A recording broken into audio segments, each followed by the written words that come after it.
Vous écoutez Alger Chaîne 3, le journal. Fazia, bonjour.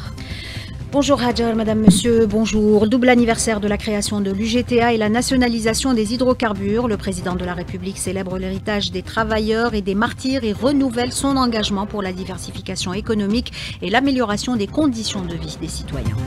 Renforcement de la coopération sécuritaire entre Alger et Madrid. Brahim Red en visite officielle en Espagne pour discuter des enjeux bilatéraux et régionaux.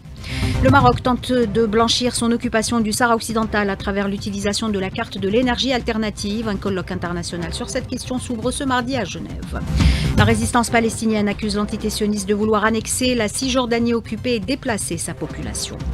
Le ministre de l'Hydraulique rassure, les horaires de distribution d'eau potable seront ajustés pendant le mois de Ramadan grâce notamment au pompage de quantités d'eau supplémentaires. Solidarité durant Ramadan, les autorités locales et les associations se mobilisent pour soulager les plus démunis. Reportage dans le journal. Et puis sport, football, premier tour des éliminatoires de la CAN 2026. La sélection nationale féminine affronte ce soir à 19 h le Soudan du Sud. Et en Ligue 1, 2 matchs en ouverture de la 18e journée. Nous vous le disions en titre, le président de la République réitère l'engagement de l'État à renforcer les acquis sociaux des travailleurs. Abdelmajid Tebboune l'a une nouvelle fois souligné dans un message lu en son nom par le Premier ministre à l'occasion de la célébration du double anniversaire de la nationalisation des hydrocarbures et la création de l'UGTA. Synthèse Rimbokadoum. Dans cette lettre, le chef de l'État a salué le combat historique mené pour la souveraineté énergétique du pays, soulignant que cette décision prise il y a plusieurs décennies demeure un pilier fondamental du développement national. Le président a également insisté sur l'importance de la valorisation des ressources énergétiques à travers des stratégies innovantes et durables. Il a évoqué les défis actuels et l'importance de bâtir une économie diversifiée, solide et fiable. Le chef de l'État a réitéré l'engagement de l'Algérie envers son peuple, notamment dans la consolidation des acquis sociaux. Cette allocution marque ainsi un rappel solennel de l'importance stratégique des hydrocarbures dans le développement national et un appel à la poursuite des efforts pour assurer une exploitation efficace et durable des richesses du pays. Accompagné du ministre de l'Énergie et du PDG de la Sonatrach, le Premier ministre a posé la première pierre pour la réalisation d'une nouvelle raffinerie de pétrole, un projet qui permettra de renforcer les capacités énergétiques du pays. On écoute Nader Larbaoui.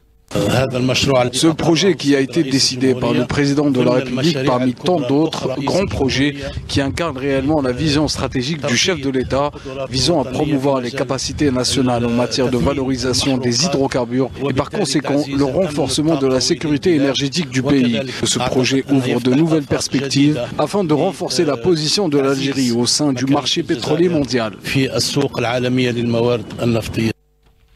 Également présent Hassim Saoud, le patron de la centrale syndicale. Amar Takjout n'a pas manqué de saluer l'engagement du président de la République à préserver le caractère social de l'État à travers la consolidation des acquis socio-économiques des travailleurs. Ces propos sont recueillis par Rimbokadoum. On n'augmente pas partout 47% sur le salaire. J'ai pas vu 35% sur 2 années. Il y a le machat. 2 millions, 2 millions de logements distribués aux travailleurs et aux citoyens. On fera les 20 millions de couverture sociale avec les cartes Chifa, etc. entre travailleurs ou les mahtajis. Animant une conférence à la faculté de droit de l'université d'Alger 1 à l'occasion de la célébration de ce double anniversaire, le président du Conseil de la Nation souligne que ceux qui attaquent l'Algérie aujourd'hui en France sont les descendants des colons qui ont pratiqué la politique de la terre brûlée entre le 19 mars et le 2 juillet 62. Salah Goudjil a évoqué à cette occasion l'alliance de la France avec le Marsen, soulignant que la colonisation marocaine du Sahara occidental est identique à la colonisation française de l'Algérie et que l'Algérie distingue entre le peuple marocain et le Marsen, tout comme elle l'a distingué entre la colonisation française et le peuple français. Le Marsen qui cautionne par son silence l'influence de l'argent sale et les lobbies sur la scène politique marocaine. Dans un article intitulé « Réflexion sur la situation politique actuelle », le président du groupe parlementaire du Parti du Progrès et du Socialisme s'interroge sur la responsabilité collective face à la dérive du paysage politique et sur la capacité des citoyens marocains à s'engager dans un climat marqué par la désillusion. Rachid Hamouni accuse le système de favoriser l'emprise de l'argent sale sur les institutions politiques, transformant le jeu démocratique en simple façade au service d'une élite corrompue, au détriment des citoyens de plus en plus marginalisés et privés de perspectives. Les efforts internationaux visant à parvenir à un règlement pacifique du conflit en Ukraine au centre d'un appel téléphonique entre le chef de la diplomatie algérienne et son homologue ukrainien. Ahmed Attaf et Andriy Sybiha ont notamment discuté des initiatives proposées à l'ONU. Attaf s'est également entretenu au téléphone avec son homologue libyen. Les deux parties ont passé en revue les dossiers politiques majeurs sur la table de l'Assemblée générale et du Conseil de sécurité onusien. Diplomatie toujours avec cette visite du ministre de l'Intérieur en Espagne lors d'une séance de travail avec son homologue espagnol Fernando Gómez. Brahim Red a souligné l'importance de renforcer la coopération sécuritaire entre Alger et Madrid. Il a également évoqué les efforts communs pour gérer les défis liés aux crimes transfrontaliers et à la migration. Je vous propose de l'écouter. Le crime transfrontalier sous toutes ses formes, notamment le trafic illégal d'armes, de munitions et de drogues et substances psychotropes, ainsi que les cybercrimes et la criminalité économique, sans oublier la traite des êtres humains et le trafic d'organes, continuent de constituer une préoccupation sécuritaire qu'il convient de traiter, notamment à la lumière de la croissance des phénomènes criminels et de leur complexité. En raison également de la nature transfrontalière de ces menaces sécuritaires qui nécessitent une réponse collective et une coordination accrue afin de renforcer la préparation et les capacités des appareils de sécurité dans les deux pays. Nous appelons à cette occasion à intensifier la coordination, la concertation et l'échange d'informations entre les services de sécurité afin de lutter contre les réseaux du crime organisé et les neutraliser. Et depuis Genève, le secrétaire général du ministère des Affaires étrangères appelle à la nécessité de réunir les conditions idoines pour le succès de la 4e session extraordinaire de l'Assemblée générale des Nations unies sur le désarmement. Lounès Magramen s'exprimait lors de la réunion du segment de haut niveau de la 58e session du Conseil des droits de l'homme. En marge de cette session se tiendra ce mardi un colloque international sur l'environnement et les énergies alternatives avec en toile de fond l'occupation du Sahara occidental par le Maroc. La rencontre abordera les efforts de l'occupant marocain pour blanchir l'occupation du Sahara occidental à travers l'utilisation de la carte de l'énergie alternative et l'implication des entreprises étrangères dans une tentative d'imposer le fait accompli colonial.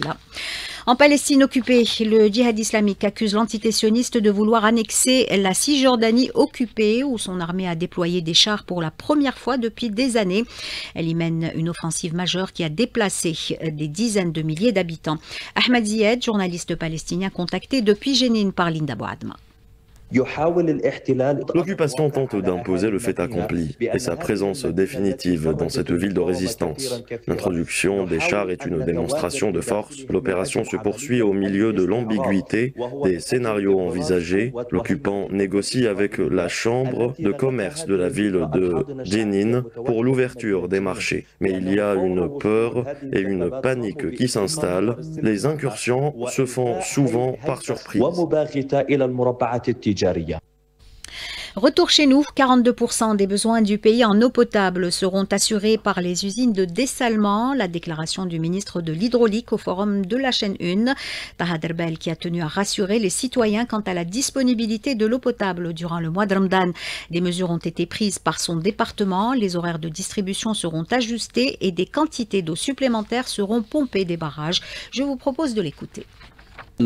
Les stations de dessalement bénéficient principalement aux wilayas côtières et aux zones urbaines situées sur le littoral et nous pouvons aller jusqu'à 150 km à l'intérieur du pays, ce qui inclut les wilayas de l'intérieur. Pour l'approvisionnement, notamment pendant le mois de Ramadan, nous avons pris un ensemble de mesures parmi lesquelles l'ajustement des horaires de distribution. En effet, de nombreuses zones ne sont pas approvisionnées quotidiennement. Cet ajustement vise à s'adapter aux spécificités du mois sacré afin que l'eau soit disponible au moment où le citoyen en a le plus besoin, garantissant ainsi son confort. Des quantités supplémentaires seront également allouées à partir des barrages. Les personnes qui recevaient de l'eau un jour sur deux bénéficieront d'un approvisionnement quotidien. Ceux qui avaient 8 heures d'eau par jour passeront à 10 heures et ceux qui recevaient l'eau à des horaires peu pratiques en bénéficieront à des moments plus adaptés. Le mois de Ramadan, synonyme de solidarité, l'État mobilise ses moyens humains et matériels pour prendre en charge les familles démunies à travers plusieurs dispositifs d'aide, restaurant de la Rahma, aide financière ou encore Koufin de Ramadan. Les associations caritatives également s'impliquent dans cet élan de solidarité. Maya Elkens est allée à la rencontre des bénévoles. Reportage.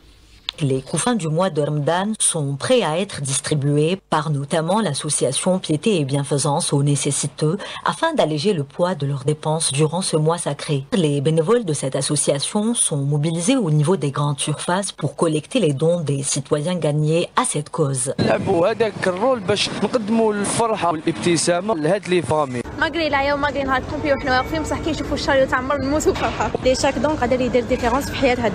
Sensibiliser et rassembler, 2 actions pour l'accomplissement de cette mission. Fouzi Rebhi, président de l'association. C'est une opération qui va toucher les veuves et les orphelins qui sont inscrits au niveau de l'association d'Alger, Ain Defla, Boussaada et Adrar. Actuellement, nous sommes arrivés à plus de 600 couffins. Nous avons un objectif de 1000 familles et on va essayer de faire de notre mieux pour les atteindre. Par ailleurs, d'autres actions, toujours en direction des plus démunis, sont inscrites au programme spécial Ramadan de l'association. On va faire un resto du corps, Iftar Sa'im ou Abir Sabil. En plus, un système de livraison pour les services oncologie, des pédiatries des différents CHU d'Alger. On a beaucoup de familles de mamans garde-malades qui viennent de l'intérieur du pays. C'est notre devoir de leur distribuer un beau petit plat et ça va leur permettre de se concentrer encore plus avec leurs enfants malades. Solidarité, générosité, altruisme et dévouement, les associations caritatives réunissent tous ces concepts pour pouvoir mettre à l'approche du mois de Ramadan un peu de joie et d'optimisme dans le cœur de cette catégorie de la société. Journée d'études sur la Casbah d'Alger organisée par l'Office national de gestion et d'exploitation des biens culturels. La rencontre a permis d'aborder nombre de sujets en lien avec ce joyau historique et culturel de la capitale, Sidali Fares.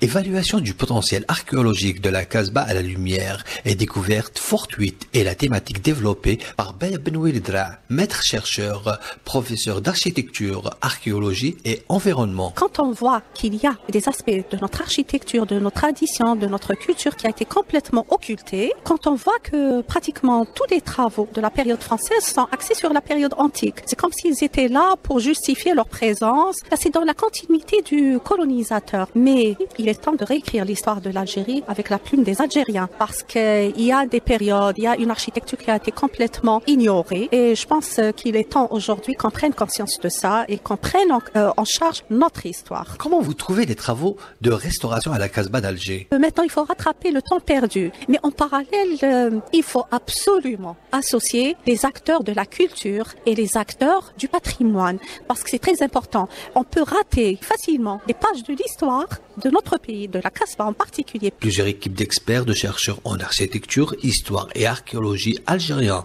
travaillent pour que notre Casbah brille à l'échelle internationale. Sport football pour terminer avec le premier tour des éliminatoires de la CAN 2026. La sélection nationale féminine affronte ce soir son homologue du Soudan du Sud avec l'intention de confirmer son succès décroché à l'aller sur le score de 5-0.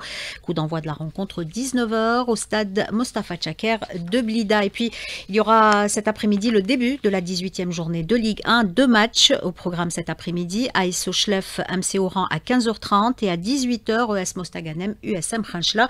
Ce match se jouera à huis clos. C'était là la dernière information de ce journal réalisé par Aïssa Abdelrahman. Cédric était à la console technique, Tahar Lefgoum à la régie d'antenne et Yassine au streaming vidéo. Tout de suite, vous retrouvez Hadj Al Masaoudi pour la météo.